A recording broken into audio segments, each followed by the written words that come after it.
আসসালামু আলাইকুম।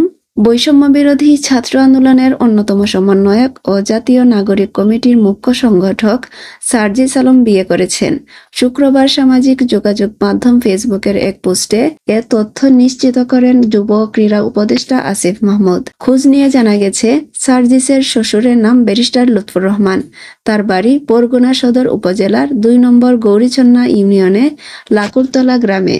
পেশার তাগিদে ব্যারিস্টার লুৎফর রহমান স্ত্রী, মেয়ে ও 2 ছেলেকে নিয়ে রাজধানীর বাসাবো এলাকার শাহজাহানপুর এলাকায় বসবাস করেন। সার্জিস আলমের শ্বশুরের পরিবার সূত্রে জানা গেছে, গাজীপুরের রাজেন্দ্র ইকো রিসোর্টে শুক্রবার আসরের নামাজ বাদ পারিবারিকভাবে তাদের বিবাহ কার্য সম্পন্ন হয়েছে।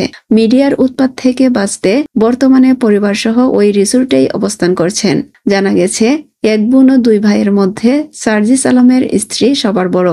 তিনি একজন কোরআনের হাফেজা, সবসময়ই পর্দা করে চলেন। তাই তার নাম ও ছবি প্রকাশ করতে অনিচ্ছা প্রকাশ করেছেন তারা।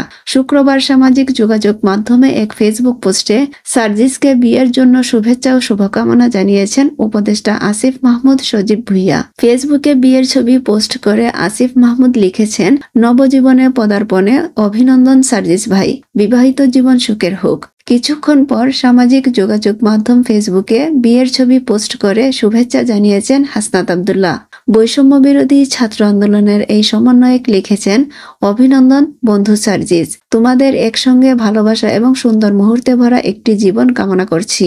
সামাজিক যোগাযোগ মাধ্যমে আসিফ মাহমুদ ও হাসনাত আব্দুল্লাহ একই ছবি পোস্ট করে সার্জিস আলমকে শুভেচ্ছা জানিয়েছেন। ছবিতে সার্জিসকে শেরওয়ানি ও পাগড়ি পরা পরবেশে দেখা গেছে।